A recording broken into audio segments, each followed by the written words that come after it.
Hey guys, Ace here. Welcome back to another video. Today's video is a little different from what I normally do, but I decided to step out of my comfort zone and try out something new. If you clicked on this video, then you know what the topic will be. Parasite Eve. It is definitely the perfect time to be talking about this game since Christmas is just around the corner. I recently played through Parasite Eve for the first time, and I fell in love with the game, so I decided I wanted to do a long analysis or retrospective type video.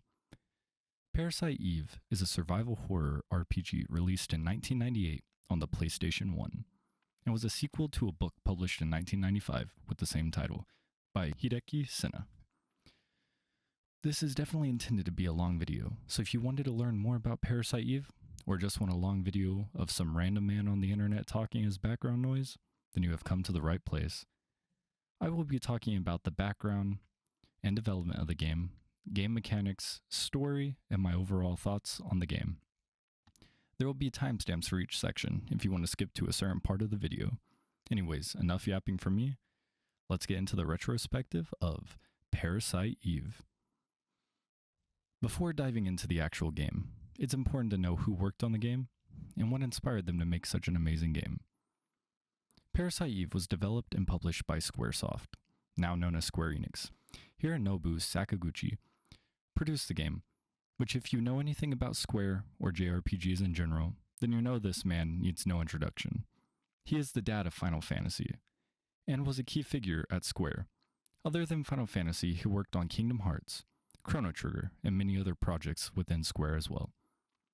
After leaving Square in 2003, he founded Mistwalker Studios and went on to produce games such as Blue Dragon and Lost Odyssey.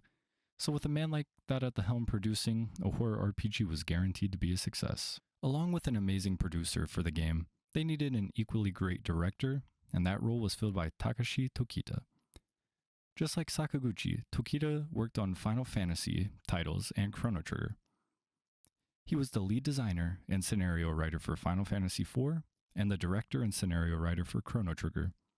Just like with those games, on Parasite Eve he directed it, worked on the game design, and the story. If you know anything about Final Fantasy IV or Chrono Trigger, you know they are JRPGs with fantastic stories and world building, so he was just the man for the job.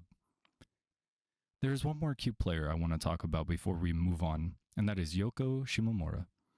If that name sounds familiar, it is because she was the woman behind composing the score for Kingdom Hearts, Super Mario RPG, Legend of Mana, and so on.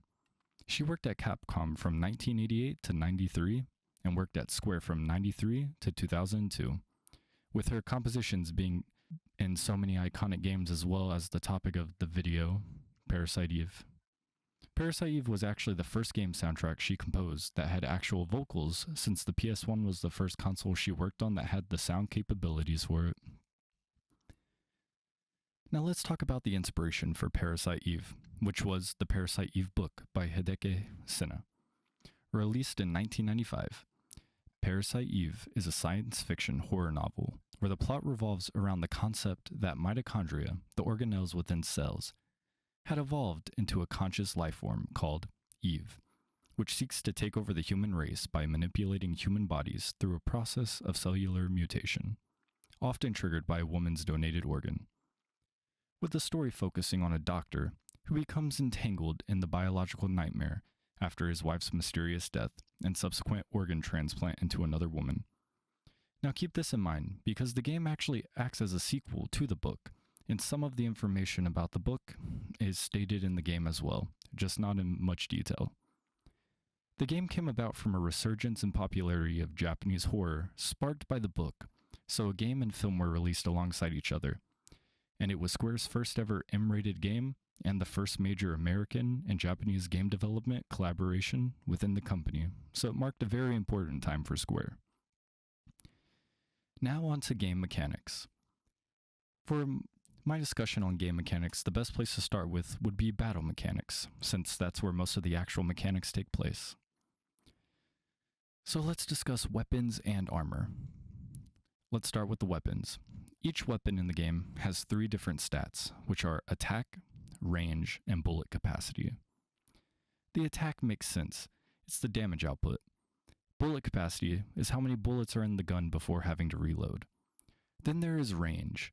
Range affects if you will actually hit targets. Since in battle, Aya and the monsters can move around freely, it's a very important stat. Whenever initiating an attack with a gun, a green spherical radius will appear. This shows your range. So if enemies are within range, you can go for the attack. But if not, just cancel the attack and get a little closer. Along with the weapons having 3 different stats, so do the armor pieces. The stats on armor are defense, power, parasite energy defense power, and critical evasion rate percentage. These are all straightforward. Defense power is defense against physical attacks. Parasite energy defense power is defense against parasite energy. And critical evasion rate percentage helps with Aya basically dodging critical attacks. There's one other cool feature that armor has. During battles, Aya uses parasite energy, but the more she uses in one battle, the slower it recharges, and will altogether stop recharging. That is unless you have a second armor on you and switch to it. Switching armor will cause Aya's parasite energy to begin recharging, which I think is a cool feature overall. This game has so many cool features and mechanics, but I guess that's what happens when an amazing team creates a game like this. Now on to dodging enemy attacks. It's actually really nice in this game since everything is real time. You can actively see attacks coming at you and can in turn dodge them by moving Aya away from an attack or around it.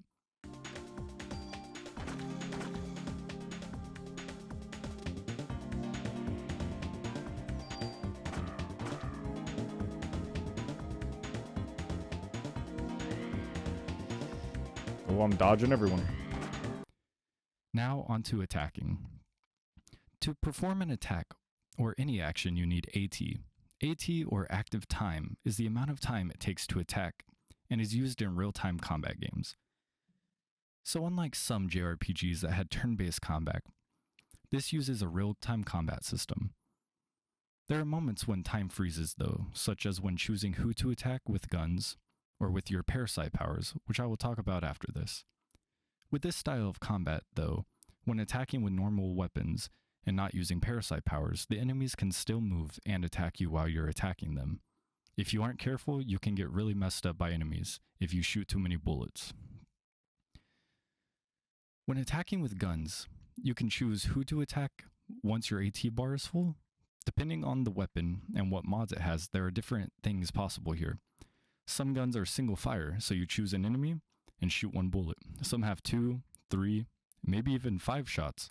So with the AT bar being filled, you can shoot 1 enemy 5 times or multiple enemies all in the same turn.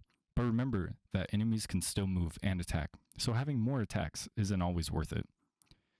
There's also a melee weapon you can use that requires you to be right next to the enemy, and I'm only mentioning it because it is an option, but I don't think it's worth using. Like in my first playthrough, I used it at the beginning and realized how useless it really was. So I wouldn't really use it, but you can. Use this. I think the club would be just fine.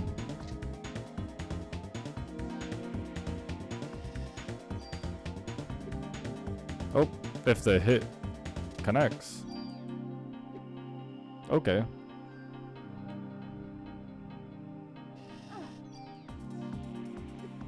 Wow, none of the hits are hitting. Now onto the parasite powers. The parasite powers of this game are kind of like magic in normal JRPGs. Parasite powers vary in the amount of PE or parasite energy used and have varying outcomes. There are parasite powers that can heal, create a barrier, clear poison from the player, shoot a blast of energy at an enemy, or even the ultimate parasite power that turns Aya into a sort of mitochondrial monster to annihilate her enemies. The offensive parasite powers leave Aya quite vulnerable, but are well worth it. Also, even though the battle system is real time, using parasite powers does in fact freeze time while she casts the abilities. There are some other mechanics that aren't battle related that I will talk about. So traveling to different locations in this game is pretty straightforward. The way traveling works is once you exit the main areas, so the police station or the hospital or any of the other main areas, once you walk outside, You are shown like an overhead side view of Manhattan, and you can choose which location you want to go to, and you travel. You just click on it. I and whoever she's with get into a squad car, and you head there. I also want to speak on the traveling part and say that during the game, I didn't ever really feel lost because every time a new area appeared on the map, it most likely meant it was time to head there, which I like that I wasn't ever really lost, and the game's really straightforward in that aspect. Next is gun and armor tuning. So throughout the game, you'll acquire lots of weapons and armor pieces, and a decent amount of tools. Tools are used to increase the stats of one of your weapon or armor pieces by taking them from another one. Using a tool will cause the piece you are taking something from to be destroyed, unless you're using a super tool, which is a lot more rare. The stats aren't the only thing you can take from them as well. There are also modifications on the weapons and armor, such as elemental damage or more shots and so on. I would say it is essential to get into weapon and armor tuning and experiment with what you like. In my first playthrough, I didn't tune up anything until the very end of the game, and I realized I had been holding my character back from so much more damage output. It really makes a difference using the tuning mechanic. I don't know if I could have beat the final boss if I didn't tune up my weapons. Next on are battle points and leveling. As in all jrpgs, whenever you level up, your character gets stronger. This game is no exception to that. Whenever she levels up, her stats increase, and every few levels, she gets a new parasite power. That's not the only thing that increases, though. You will notice when leveling up that you acquire BP, or battle points. For every 100 battle points you have, you can either upgrade your inventory space, your AT, or one of the 3 stats of a weapon or armor piece. So on top of being able to modify the guns and armor and increase the stats by combining other weapons or armor pieces together, you can also increase the stats from points you get from leveling up. This gives you a lot of chances to experiment with different guns, mods, and just the power level of weapons. Anyways, with all the important background bits and actual mechanics of the game covered, let's get into the story of Parasite Eve. There will be story spoilers beyond this point, so if you're wanting to experience the game and story yourself, then go do that and come back. Let's continue on. Day 1. Resonance. The game opens with an amazing cutscene of New York City, which let me start by saying all the cutscenes in this game are amazing.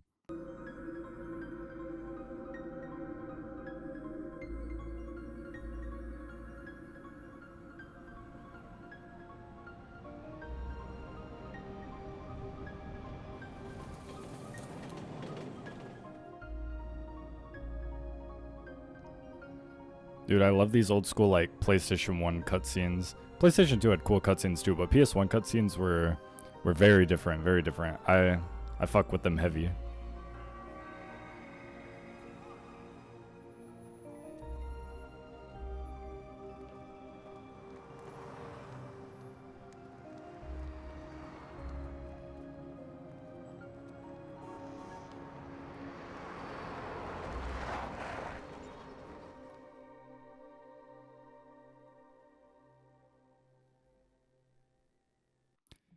After the cutscene ends, we are shown a man and woman arriving at the opera. This is when we find out the woman's name is Aya Bria. She's 27, she's an NYPD officer, and she is our protagonist. Now that we are in control of her, you can move around a bit, but it's time to head inside the opera hall. Upon entering the hall, it cuts to the stage, and we are greeted with a little bit of a show. Are you about to get another dope cutscene?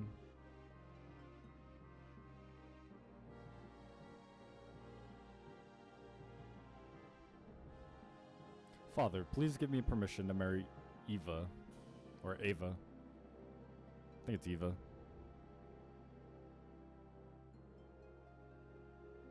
I forbid it. Oh shit. You know well what will happen if you do. Those who succumb to her beauty all die in a horrible way. You don't understand.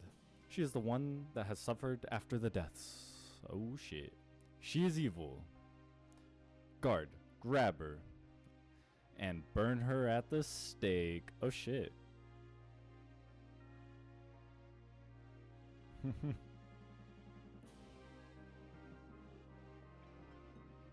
Well, I'm not screaming that. Father! If you are sentencing her to death, then I ask you to take my life along with hers. Oh. Edward. But right when the woman on stage with a red dress begins to sing, another cutscene begins. While singing, you get a close-up of her eyes, which don't look normal. And as soon as her eyes land on Aya, the singer's eyes change from brown and start glowing a brilliant green. At that moment, the other performers on the stage burst into flames, and then everyone in the audience proceeds to catch on fire as well, except for Aya and her date. Good.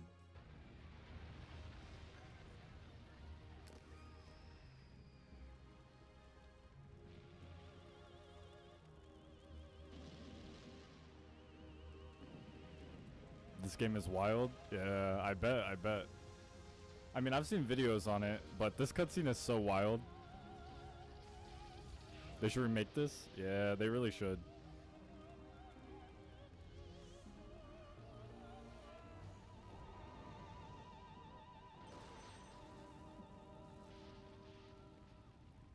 Dude, she's really belting it out.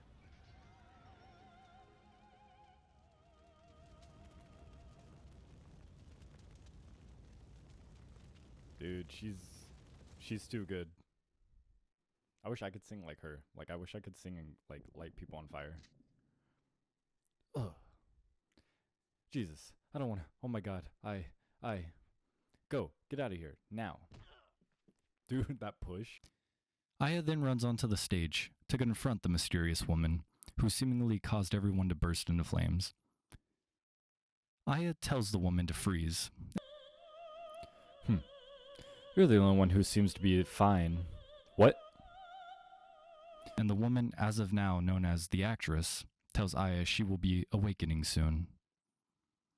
Aya, confused, asks what she means. The actress again speaks and tells her that her cells are trying to communicate, and they are calling out. Now, Aya has to fight the actress. Shooting her doesn't seem to do much, and the woman uses powers that look like magic. Aya says her body is getting hot, and there's a strange glow around her. She then asks the actress what she did to her. Aya then is able to use powers just like the woman. The woman tells her the more she uses those powers, the more like her she will be. Aya asks who she is, and the actress gives a name, Eve, and says that she is surprised Aya doesn't know her, and she should know her well. Then we get a flashback, or memory, of a hospital room and a little girl. After the flashback, Eve flees to the rehearsal area. Following Eve, Aya encounters the little girl from the flashback, and she runs away, seemingly disappearing. Continuing on towards Eve, another cutscene happens, showing a rat mutate into a giant, grotesque monster. Oh, he's mutating.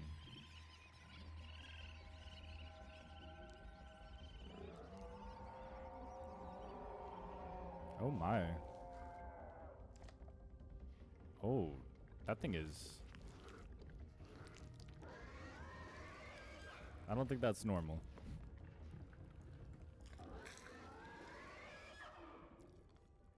That's a rat? Okay, there we go. Okay. Interesting.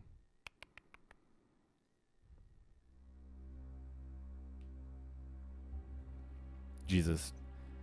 Did Eve do that to that rat? What is going on here? After defeating it and making your way into a dressing room, you come across a diary and a key. The diary belongs to Melissa, the one in the red dress. November 3rd, Monday. The Christmas show is set. This has been my dream. The main actress has a solo concert at the theater in Central Park. I took all that medication to get here. I have to get the lead part. I'll even sell my soul to the devil if I have to. Interesting. November 17th, Monday. The cast was announced, and Suzanne and I are double cast. I want to play the part alone, but everyone knows she's good. November 21st, Friday. I think I'm overdoing it. My body is getting hotter than ever for some reason. I better take more medicine. December 6th, Saturday. I collapsed today. I lost consciousness after my body got hot. I don't care if I die. I just want to get through the show. December 10th, Wednesday. I passed out again. They told me to go to the doctor and get some rest. If this continues, Suzanne will definitely take my part. I need to get better. I better take a lot of medication tonight. December 11th, Thursday. Suzanne was burned in an apartment fire. What? Is it because I wanted the part so bad? God forgive me. December 17th, Wednesday. It looks like I'll be the lead. I'd better take more medication and work it. December 23rd, Tuesday. Opening night. Everything went smoothly. Tomorrow is Christmas Eve. We should have the biggest crowd of the season. And I have the solo concert the next day at the park. But I'm not feeling well. I better shape up if I want to get through this. I'd better take more medication. For what? Why is she taking so much? She must have a drug problem. The one calling herself Eve. In the diary, it states that she has to take a lot of medication for pain, but it doesn't specifically state what for. But it does say she wanted the lead part in the show so bad, and she had been passing out a lot recently. She took a lot of medication, hoping it would help her recover so she can get the lead part. Now, with the key to the rehearsal hall in hand, we can confront Eve once again. Entering the rehearsal hall, you encounter Melissa, or as she's calling herself now, Eve. And we get another cutscene showing Eve transforming, or mutating, or evolving. Oh shit. Dude, these cutscenes are so good.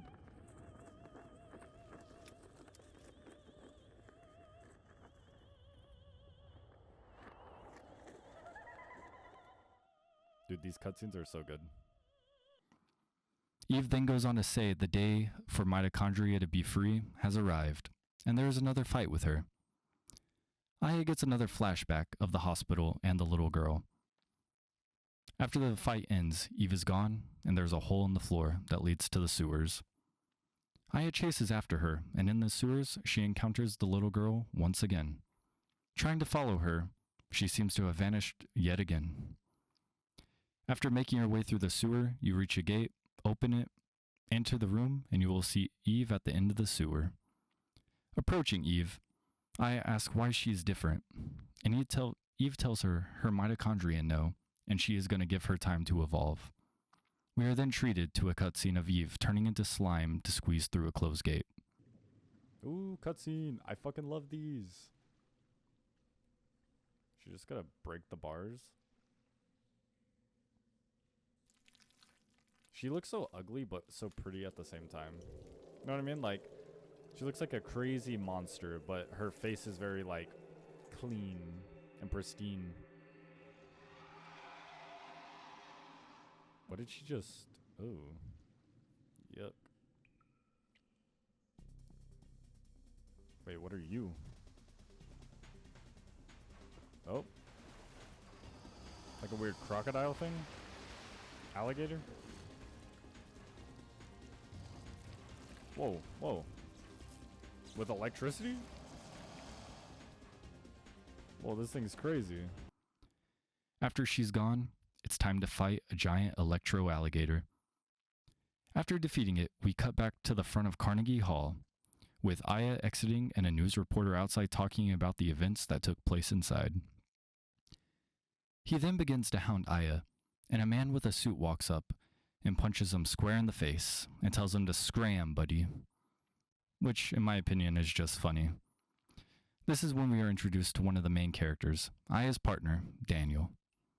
Aya and Daniel start heading to the police station, and during the ride, they talk about the events, and she asks why he isn't with his son tonight since it's Christmas Eve.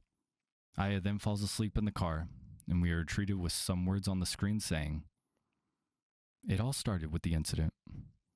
6 days that were to become nightmare for all. People will eventually forget and go on with their lives, but I will never forget. It was pure terror, but it was also 6 days filled with familiar memories.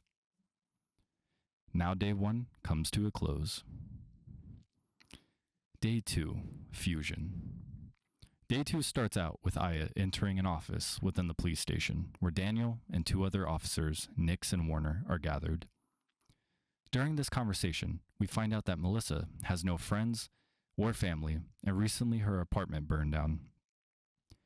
After this, Aya needs to go talk to Captain Baker. In doing so, he will instruct Aya to get a weapon to protect herself. After exiting the office and heading down a flight of stairs, you will come across the weapons department. Entering the room, we will meet two more officers, Wayne and Torres. These two share some good banter with each other, and then approaching Torres, he will agree to give you a gun because the captain said so. But based on his comments, you can tell he doesn't like guns and how dangerous they are. Exiting the weapons room and heading back upstairs, we see a little boy down the hall with a red jacket.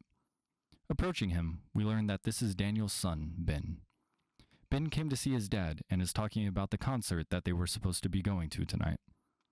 Ben seems really excited talking about it, but Daniel tells him that something came up and he won't be able to attend the concert with him.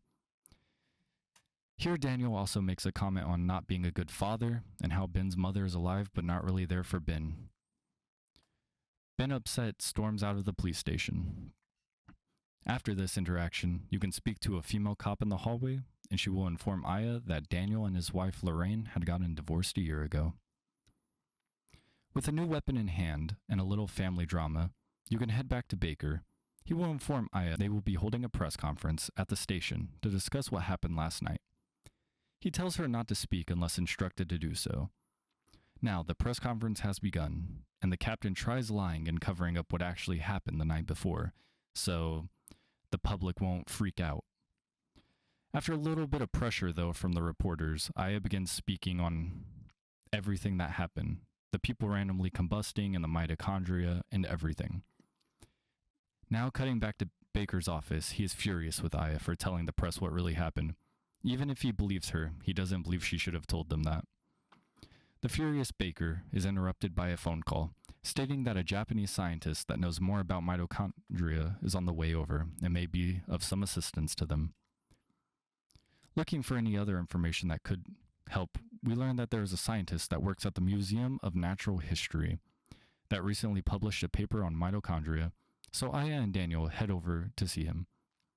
Once arriving at the museum, a security guard lets you know the scientist's name is Dr. Clamp. He then lets you in and up to the second floor to visit the good doctor. Visiting the doctor is not very fruitful for us because he is not cooperative when disclosing information. He does state the mitochondria caused the people to combust, and even says the name Mitochondrial Eve. When Aya says that the woman called herself Eve, he seems a little surprised. He then tells Aya and Daniel to leave, which is very suspicious and definitely seems like he knows more than he's letting on. Once back in the squad car, Daniel gets informed that we need to meet in the conference hall at the station immediately. Back at the conference hall, they are informed that Melissa, which we now know as Eve, was supposed to be having a performance in Central Park. This performance is the one that Ben and Lorraine are supposed to be attending. Hearing this, Daniel immediately storms off, and Baker tells us to protect him.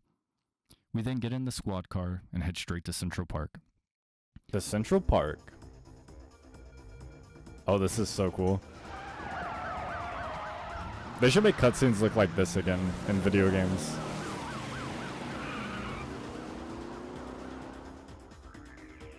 Once outside the gates of Central Park, Daniel will immediately try to rush in. In doing so, he gets burned a bit and is unable to enter. Aya tells Daniel that she will save them and everyone else, since she can actually enter without getting burnt. Making your way through Central Park, you will reach the Central Park Zoo. Cut through the zoo and out to the other side, deeper in the park.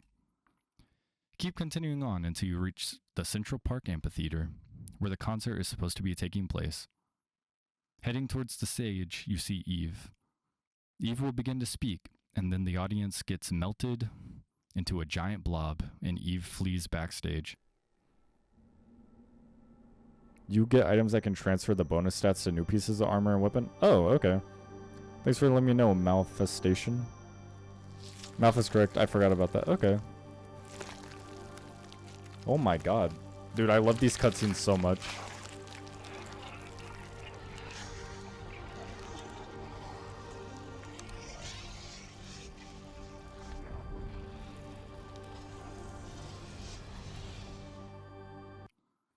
Exiting the amphitheater, we see the little girl once again, and following her leads straight to Eve. Then Eve just vanishes. If you can't tell, Eve really enjoys running away, and the little girl loves leading us to her. Anyways, after that, make your way deeper into Central Park. It's very maze-like, but once again, the little girl will lead you to the correct path. Once through the maze, Aya will get into a boss fight with 4 giant worms. Each time you take one down, the other ones progressively get bigger and bigger. It's honestly a really cool idea for a boss fight. Once the worms are down, and you continue onward, where Eve will be with a carriage. She tells Aya to get on the carriage, and once on, Eve ignites the horse and takes off. Maybe underleveled. Yeah, you may have wanted to go back and save. Oh. I see. Maybe I should have went back and saved.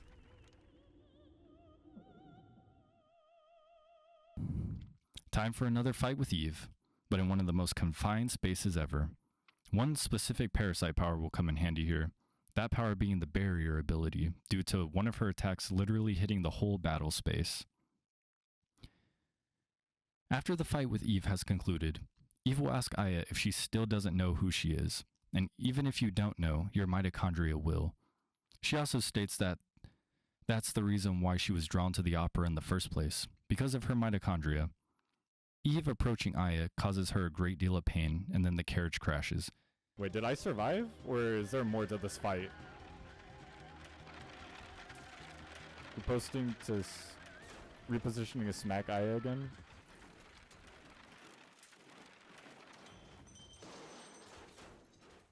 Good job you survived? Okay, thank God. Yeah, that laser hurt. That thing was hitting me for like 50. We are then treated to another flashback of the little girl and a doctor. The doctor looks kind of familiar, don't you think? Then we cut back to Daniel outside of Central Park, and luckily a miracle has happened. Ben runs up to Daniel and gives him a hug. It turns out Ben is okay, but Lorraine got melted by Eve. We then see Baker back at the police station giving orders to evacuate Manhattan, instructing the rest of the police to stay and help with that and to take down Eve. Daniel rushes in, interrupting that to ask if there is any news on Aya at all, or even Eve for that matter.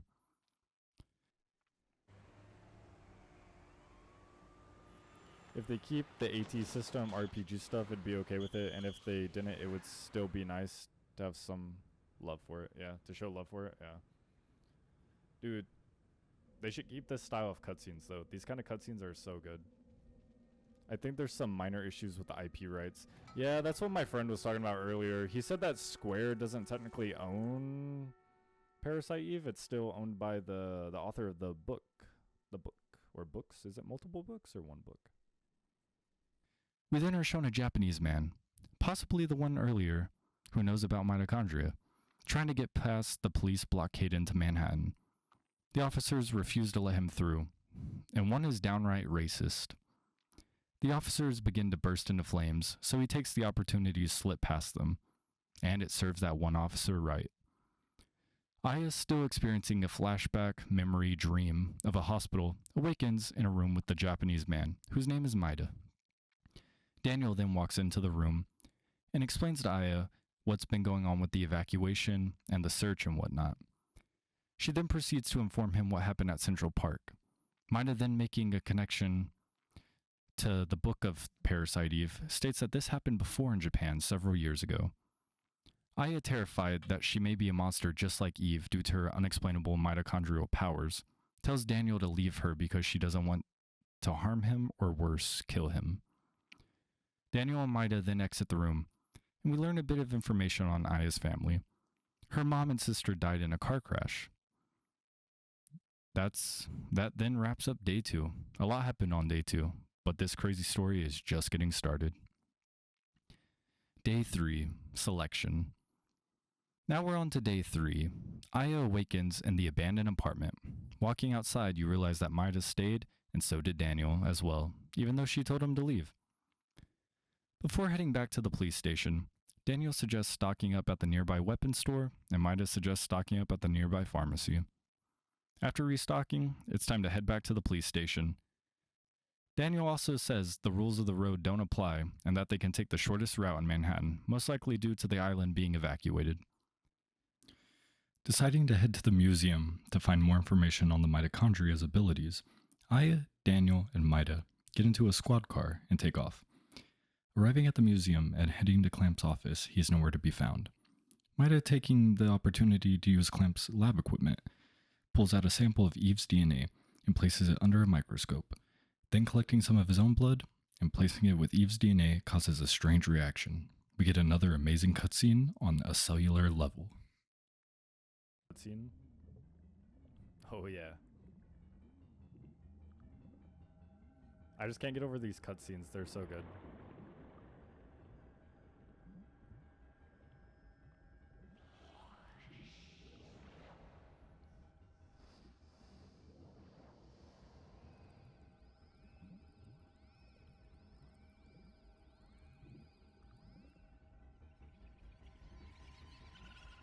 Whoa.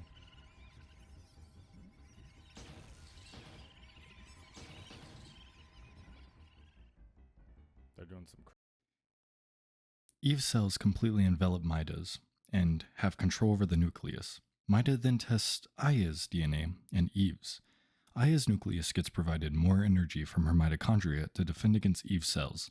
This shows why she doesn't get affected by Eve's abilities and setting her on fire and whatnot. Another cutscene, another cutscene.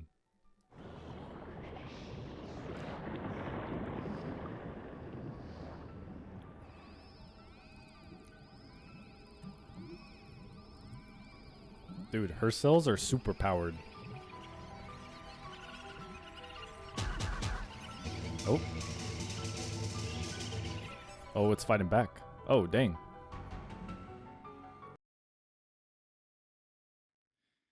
Clamp then enters the room asking what they are doing in his lab. They then tell Clamp that they have been instructed to evacuate the city. He definitely seems annoyed by everyone being in his lab and infuriated that Maida used his equipment. Clamp then examines the cells under the microscope and starts questioning about where they got the specimen. He immediately knows they are Aya's cells and tells her that her cells have tremendous amount of energy. He then begins to ask if she has experienced any bodily changes. This is when Daniel notices Ben and Lorraine's names on Clamp's computer screen along with other patient records. Daniel then grabs the doctor, but Aya talks him down from doing anything bad. Clamp then tells them to leave, so they start heading back to the police station. On the way to the station, Maida tells him that those were HLA type listings, which let you know if organs will be rejected when transplanted. Arriving at the police station, it is clear that there has been a struggle at the station and that Eve and her monsters attacked. After the event of the concert on day 2, Ben was left at the police station for his protection, so Daniel runs off to try and locate Ben. This leaves Aya to explore the police station and check on everyone. All the unnamed officers have been killed, and the named ones such as Nix and Warner have been injured. Heading deeper into the station and going to the weapons room, where you will find Wayne and Torres. Torres was fatally injured by one of Eve's parasite creatures.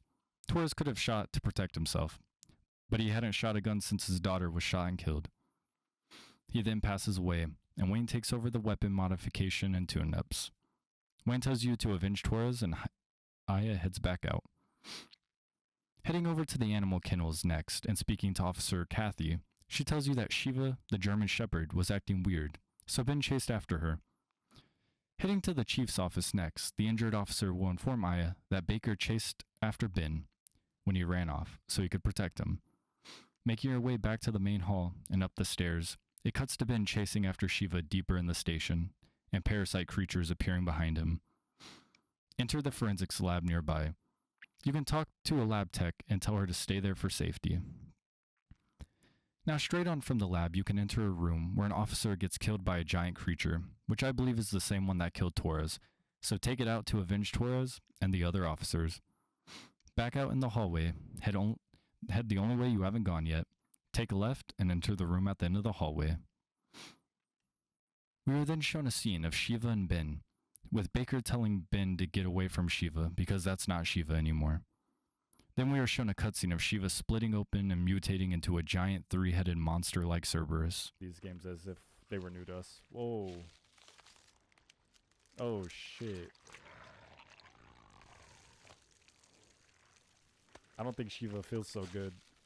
That is actually disgusting.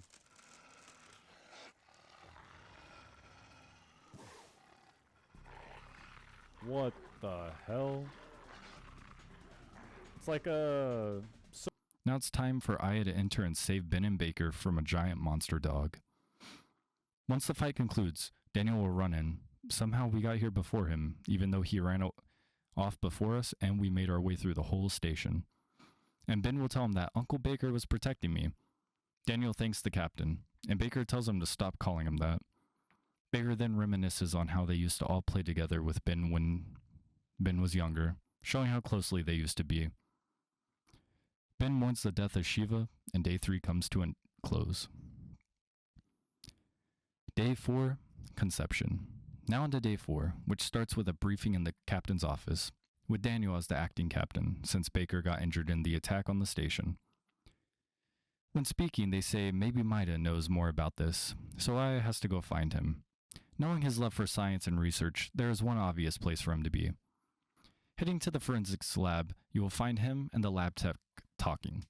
Speaking to Maida about the attack and why he thinks the attack took place, he suggests that it was some sort of distraction. But a distraction for what? He asks if there are any hospitals or labs that perform artificial insemination nearby. Maida also says that Eve's body, which is Melissa's body, is giving out, so she is trying to give birth to the ultimate being. If they can stop her, she will just die since her body is unstable. There is one hospital nearby that does studies on artificial insemination, and that would be St. Francis Hospital. Aya and Maida head to the hospital, and Daniel has to stay behind due to being the acting captain. On the drive over, Aya and Maida discuss the ultimate being made in Japan by Eve, and when I say Eve, it's a different Eve, but basically the same thing. He said the ultimate being there ended up dying due to the mitochondria from the father not meshing with Eve's, so both of them died. Once arriving at the hospital, Maida can't enter, of course, due to the whole not wanting to burst into flames thing, so Aya enters to locate Eve. Once again, we encountered the little girl, and at this point Aya asks if that was Maya or my own reflection.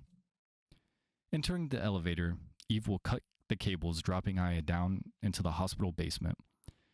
Once you exit the elevator, Eve also destroys the generator, cutting off all power, and destroys the nearby staircases, basically ensuring Aya will not get out of there. Make your way through a nearby room, and you will locate a fuse, presumably for the power. Once exiting that room, you will once again see the little girl, and Aya says, "Maya, where are you going? Why are you dressed like that? You must be cold." And she disappears again into a room. Entering the room, you locate a key and a desk, and can head back to the locked door to locate another fuse and a blue key card, which will allow you to enter the generator room. Entering the generator room, we see the little girl one more time. At this point, we should assume this is Maya, Aya's sister. Aya yells out, "Maya, wait! Don't leave me alone." Entering a side room in the generator room, you fight a mini-boss and collect a third and final fuse. Head back to the generator room, insert the 3 fuses, fix the wires, and then turn on the power.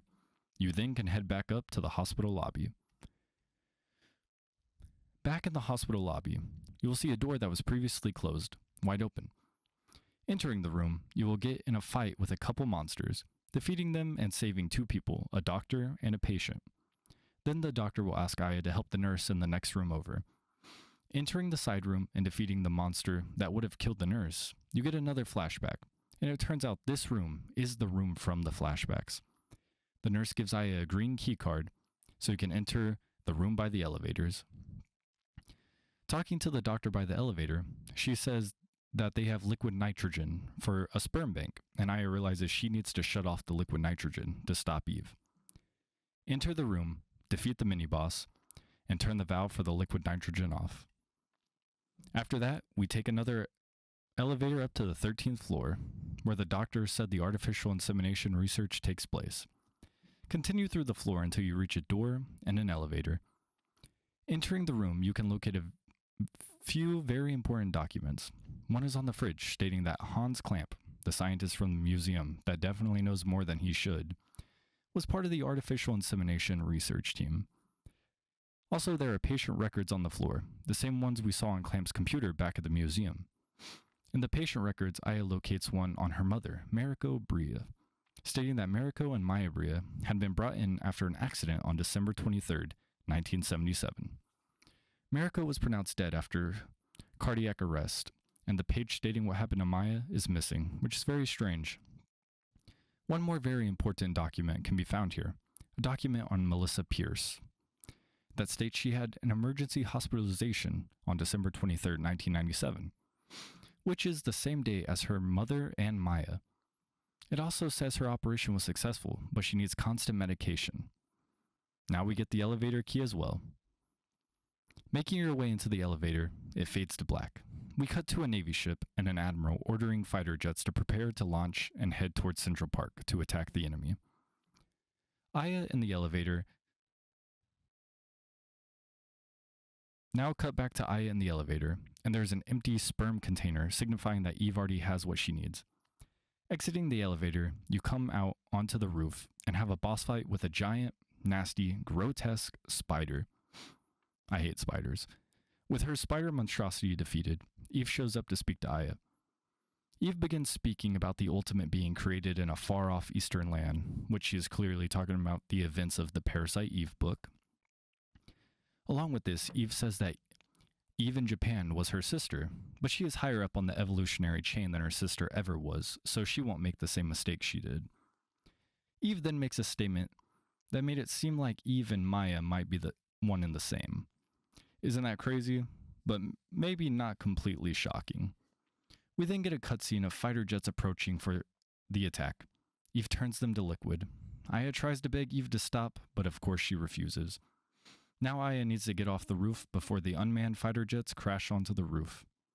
Aya narrowly makes it off the roof and onto a lift, and we get a scene of the jets crashing and Eve flying away. Back on the ground level, Aya updates Maida and Daniel, who showed up because he couldn't just sit around at the station, about the situation with the ultimate being. They had no time to lose and need to get moving. On the way back to the police station, we find out that Warner had been doing research on Dr. Clamp and found out that Melissa had been visiting the museum frequently late at night. So if you couldn't tell, Dr. Clamp knows way more than he made clear earlier when spoken to. Back at the station, enter the office and talking to Warner, he will tell you that a doctor was fired for selling patient records, which is clearly Dr. Clamp. Everyone agrees to split up now and search for Eve, and that will bring an end to Day 4. Things are getting serious. Day 5. Evolution. It's now Day 5. This day is crazy, crazy, crazy.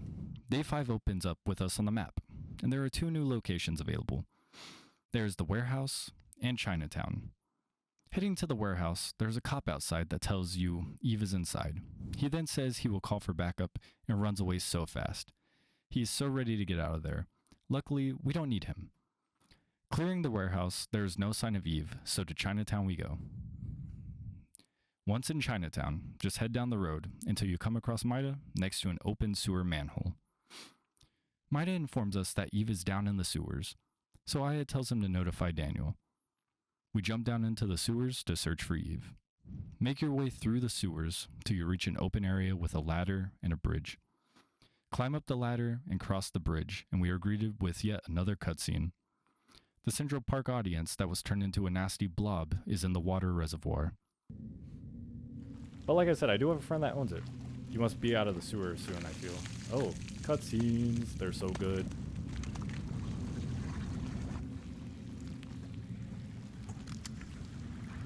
I like how she sees this big blob and she's like, let me pull out my handgun.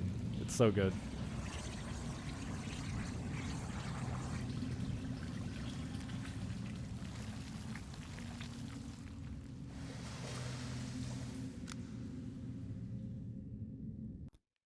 I had to decide she needs to get that out of there so the whole city doesn't get infected. Taking a left and heading up the stairs, we make our way into the water control room. Turning on the power and activating pump 2 will push the slime out of the water reservoir, and it will flee. Now turn the power back off and head through the door to the next room. Crossing over the walkway and up the stairs, you will come out in a subway station. Aya will then follow the tracks until we come across a giant centipede boss monster. Defeat it and follow the tracks a little bit more. You'll be out on a bridge and there will be a dead cop at the end. Picking up the key off the cop's body, Aya then notices the slime is heading towards, maybe you can guess, the museum.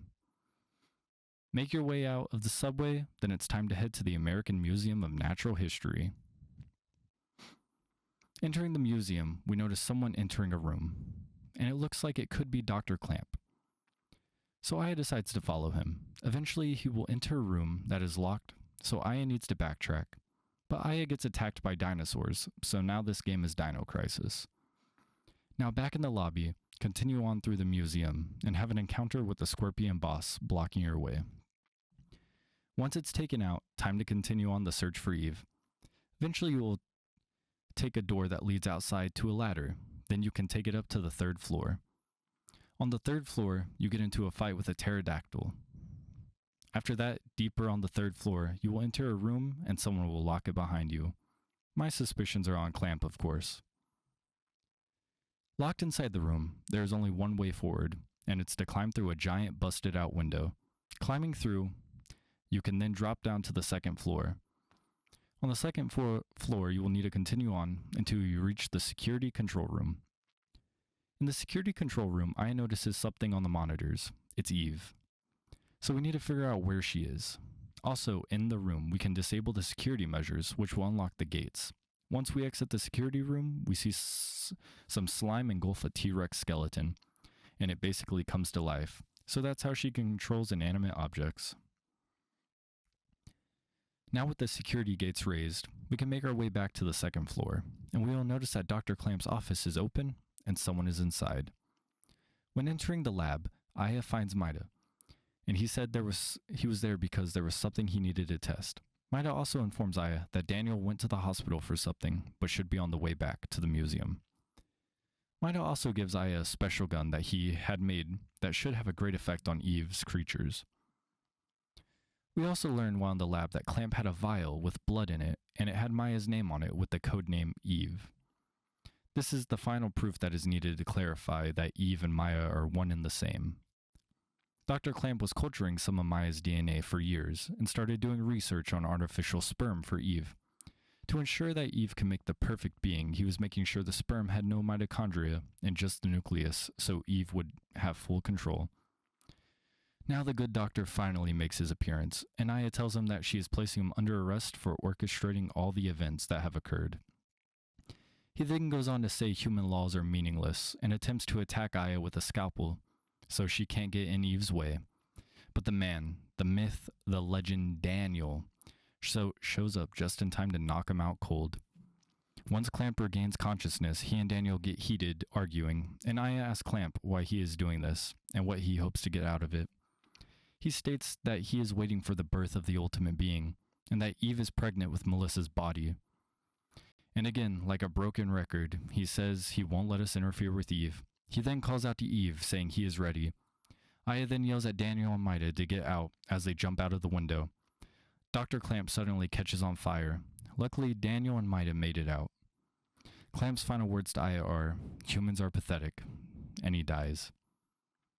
Now we are still on a mission of locating Eve, and we received a key from Clamp's body that should prove useful. Making your way back to the 3rd floor through one of the doors that was locked, you can get into a fight with a parasite triceratops, and once defeating it, you can head towards another door that is locked, most likely where Eve is. But before reaching that door, the triceratops grabs Aya and jumps down to the 1st floor with her. These things are really protecting her. Now it's time for the boss fight with the T-Rex, so 2 bosses back to back. Honestly, on my first time through, it genuinely shocked me when I defeated that Triceratops and it got back up and grabbed me and jumped out a window. Anyways, after defeating the T-Rex, make your way back up to the 3rd floor and make your way through the locked room. Take the stairs at the other end of that room and you will end up in a nasty, sticky, goopy room. There's a door that is cracked open, and entering it will put you face to face with Eve once again.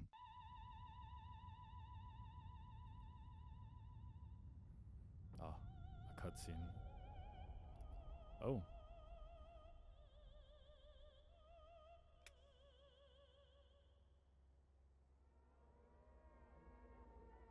She's pregnant. I kind of forgot the doctor said that. Why is she looking at me like that, though?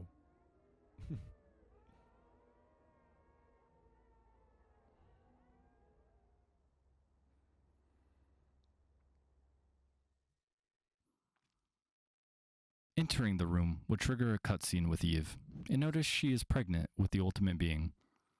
She asks Aya to congratulate her on her birth, and Aya asks her what she is planning on doing. Eve proceeds to ask Aya why humans give birth, and we get another cutscene. This one showing the slime creature emerging from the sewers. It transforms into a giant hulking monster the size of Godzilla.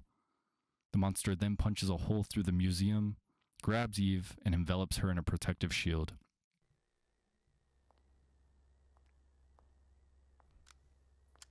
Ooh, another cutscene. Yep, brewing the ultimate being that you totally won't have to fight later. Oh no.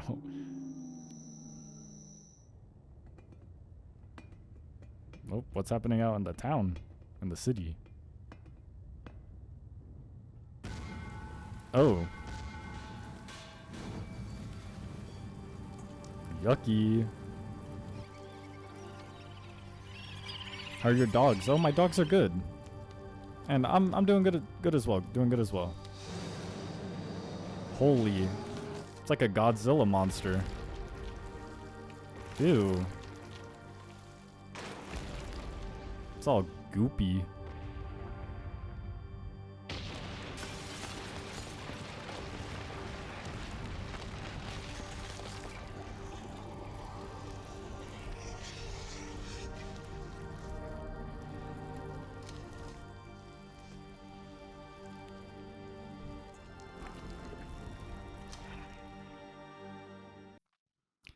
After Aya, Daniel, and Maida regroup outside of the museum, Maida informs Aya that the medication Melissa was taking heavy amounts of were immunosuppressants.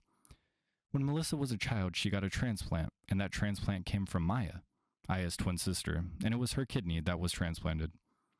There was an intern or doctor present during the operation, Dr. Hans Clamp, which makes sense from the flashbacks. Maya's kidney was extremely hot, like how Aya would heat up earlier in the game. So even though Eve is in Melissa's body, the real Eve was Maya. It was her mitochondria. So Eve killed the host brain and assumed full control. The immunosuppressants are what caused Eve to get full control, Maida says. This was also that Eve would have a uterus to plant the fertilized egg. It is also explained that the immunosuppressants kept her in a state of controlling her immunity and caused her to avoid rejection. Melissa really wanted the lead part in the performance, so she took so many immunosuppressants that made her so weak that Eve could take control, and she became mitochondrial Eve. So all that to say, the mitochondria in control is Maya's mitochondria. We once again cut away to the Navy cruiser, and they are commencing the operation. The Admiral lets them know that they have been given permission to fully attack and head to the Statue of Liberty. In the squad car, they get a call over the walkie saying that the Navy is getting ready to attack. Maida says they cannot allow that to happen. The Navy helicopters begin attacking the giant monster, and it condenses down into a protective sphere, acting as a shield for Eve. Maida tells them that is where Eve will give birth to the ultimate being. We have another cutscene of the helicopters and fighter jets getting destroyed by the protective sphere. The finale of the game.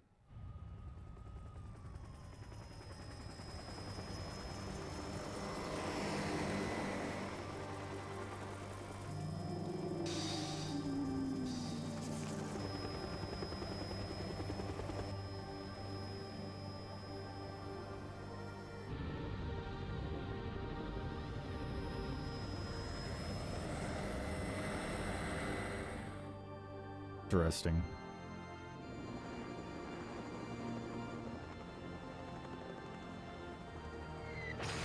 Oh shit.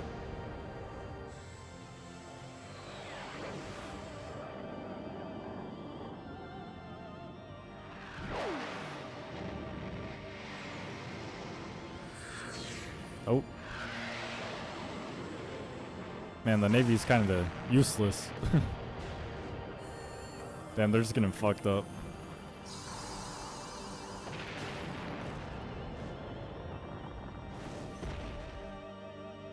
Daniel is in distress seeing what Lorraine has become a part of. The Navy then comes and picks up Aya, Maida, and Daniel, and they get accompanied back to the aircraft carrier. While on the carrier, Aya is asked by the Admiral to get into one of the helicopters and to nuke the monster since she isn't affected by Eve. Aya agrees to help while Daniel and Maida protest. Daniel then tells her to do it for Lorraine, and the autopilot helicopter takes off.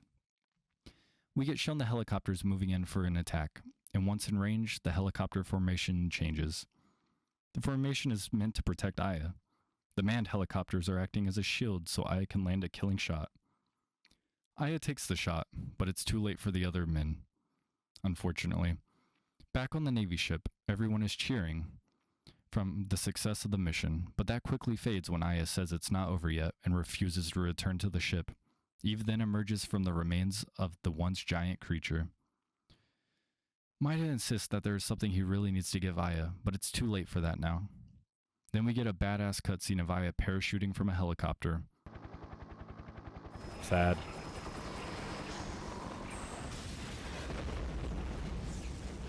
They served their country well.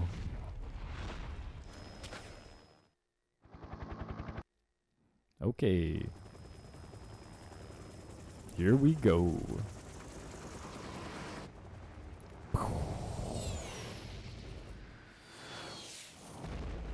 Oh shit.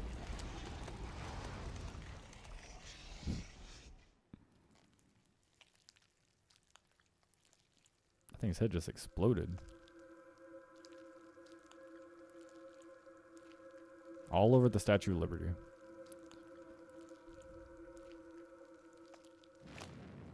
Oh.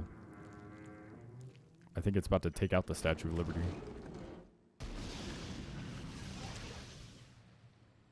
Whoa. Oh. Time to fight the statue. Wait, actually?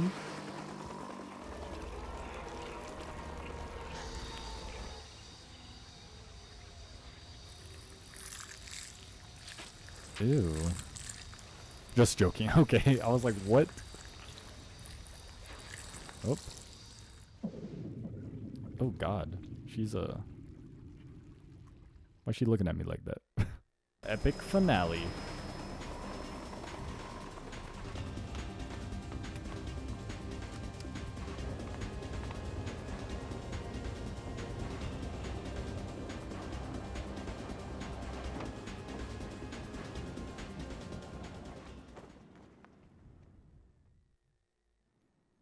Now approach Eve, and they get into another discussion about humans being weak. And Aya says that humans can evolve like she has to get rid of Eve. Eve asks another question like before. Why do humans kill? Aya then says that Eve is a good reason to kill. Eve will then proceed to tell Aya that humans prosper because the mitochondria in them have been allowing them to prosper. Not only that, but humans were just used to move mitochondria around, but they aren't needed anymore. She proclaims that mitochondria will become humans and rule the earth. Now, here we are. It's time for the final fight with Eve. Dealing enough damage to her will cause her to evolve, and she says, watch and learn what evolution really means. And then it's time for the second phase. After the fight comes to a close, Eve comes to the realization that Aya is their natural enemy. Aya is higher up on the evolutionary chain than Eve, I guess. Then Eve melts down into nothingness, and it's the end of day 5. You may be wondering why there is another day left, even though Eve has been defeated. Just wait. It gets crazy. Day 6. Liberation. It is now the 6th and final day. After the fight with Eve, it shows Aya made it back on board the Navy vessel. Daniel and Maida run up to Aya, congratulating her, and telling her how glad they are that she is safe. Next, entering the carrier, we see Maida talking to Wayne. Wayne came all the way here just to see Aya and to congratulate her as well. Now, exiting the carrier, Aya, Daniel, and Maida will begin to speak. While speaking, the Admiral comes to thank Aya for her help and says they would have been there sooner, but they had to make sure it's safe so, they don't burst into flames. This is when the best boss fight happens, the fight with the ultimate being. This means Eve was able to give birth to the ultimate being after all, so now it's Aya's job to take it out and put an end to this once and for all.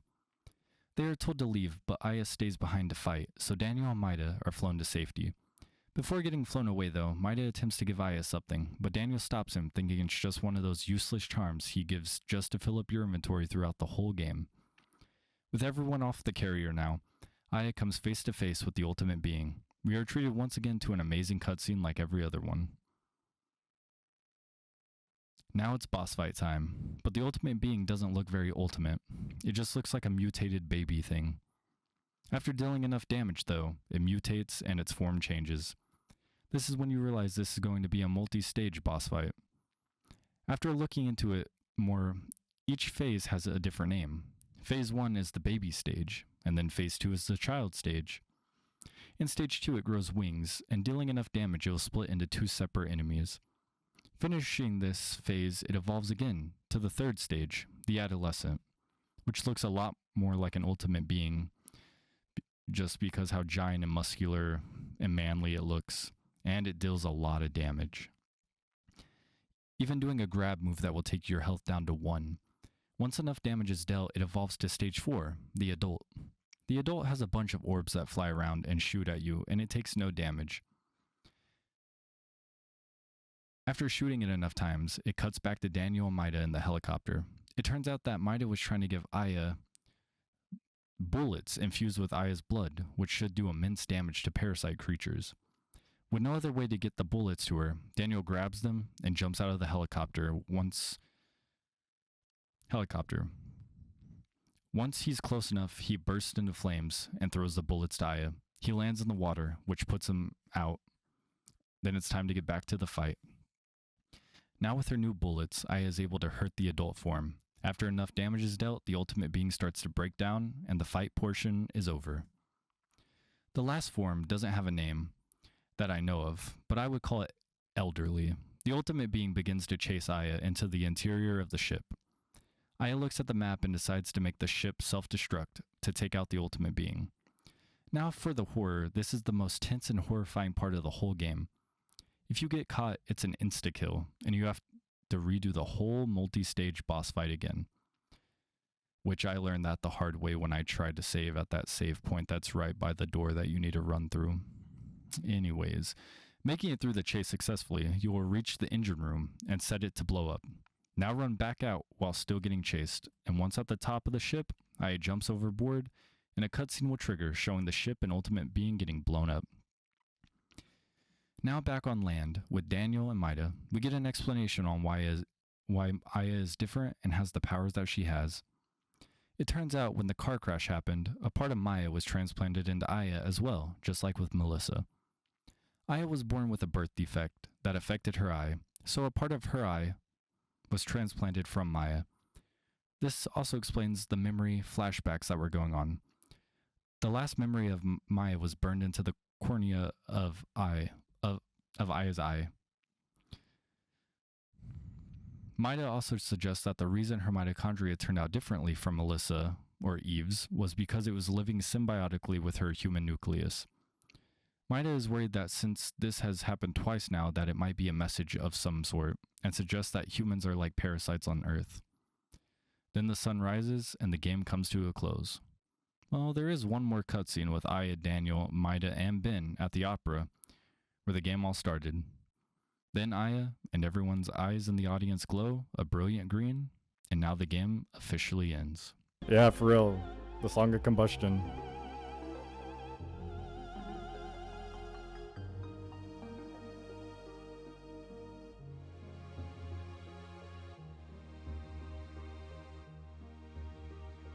Whoa.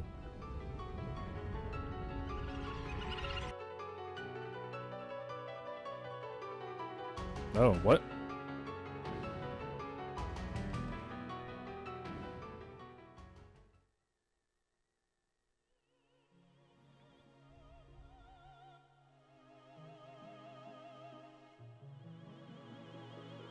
Wait, everyone's eyes are tripping.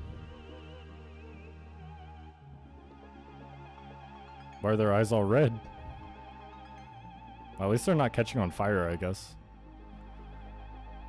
That's a bonus. They're not all catching on fire.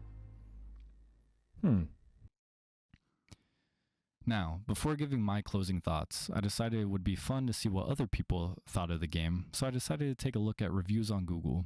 When looking at reviews, I didn't find a single one under 5 stars, so let me read out a couple. This one's from Sir Charles. Although Parasite Eve was a very short game in comparison to other Squaresoft games, it had an excellent story that fit the horror genre perfectly. The game kept me on edge of my seat till the very end, and some of the scenes of the game are kept in my memory to this day.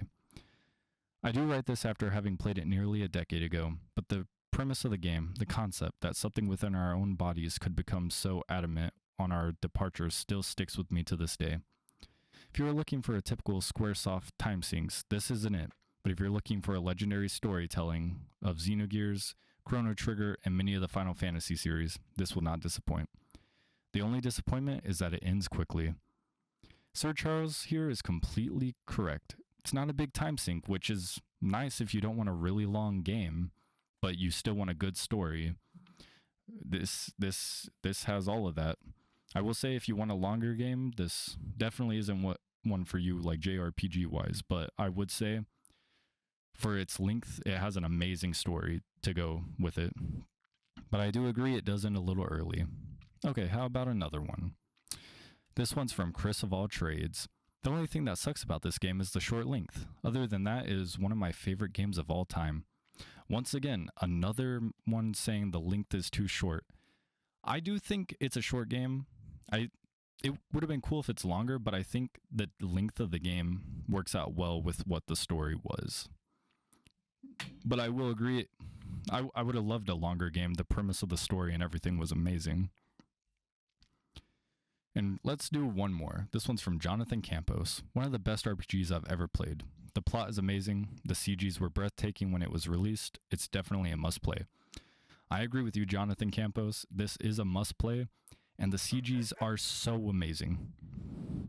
The CGs are so good. I love every cinematic. I think PS1 cinematics are superior. Now, with the story cleared up, and me talking about game mechanics and other people's reviews of the game, let's get on to my overall thoughts of the game. Since I decided to make a totally different video than I normally make, you must know that I love this game. If not, let me just say I love this game. I literally played this game for the first time 3 weeks ago, and I'm already on my 3rd run through the game. This game is an amazing survival horror JRPG. Survival horror, and just horror in general, meshes so well with the JRPG-like formula. If you don't believe me, just take a look at other horror RPG games such as Kudelka on the PS1 or the Shadow Heart series on the PS2. If you still don't agree, then you can still agree that this game had an amazing story with a great cast of characters. Ai is such a badass, and this game came out in 1998, and we got a lead female character as our protagonist that just saving the world. She's just a regular NYPD cop that saves the world. Daniel's such an amazing character as well, and quite funny.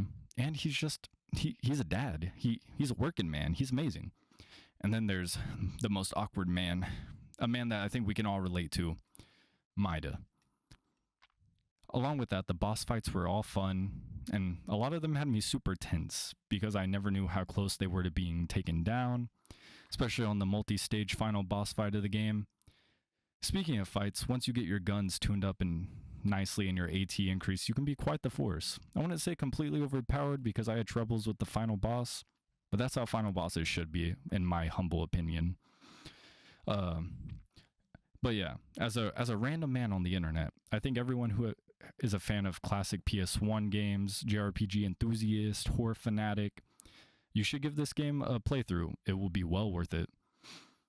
I know for a JRPG, it is really linear with only the warehouse being an optional location to go to, but I would say the game is still replayable, especially with experimenting with gun modding and tuning, and especially with the EX mode, which is the game's form of New Game Plus.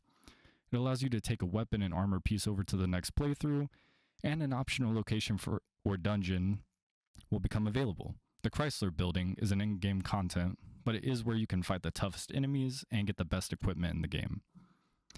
Also, I can't end my closing thoughts without mentioning something I gushed over the whole time I was playing the game.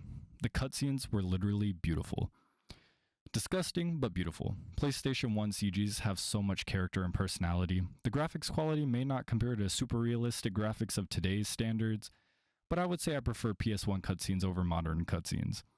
Every cutscene was so cinematic and expressive, it just fits with the game so well. This game is truly a masterpiece, and everyone should experience it at least once. I pushed off playing this game so long, and I finally gave it a go, and I did not regret it. Since it's Christmas time, you should give the game a playthrough. Just like everyone says Die Hard is a Christmas movie, I'll say that Parasite Eve is a Christmas game. Thank you all for listening to my thoughts. I hope this video was semi-enjoyable for everyone. This is a lot different than what I normally do, and it's a little chaotic, but hopefully that's okay. I'll get better with this over time. But I'm gonna pause there. But seriously, if you made it to the end and enjoyed this kind of content, please like and subscribe. If you haven't already, let me know if there are any other games you would like for me to cover. Anyways, I love you all, and I will see you in the next one. Bye-bye.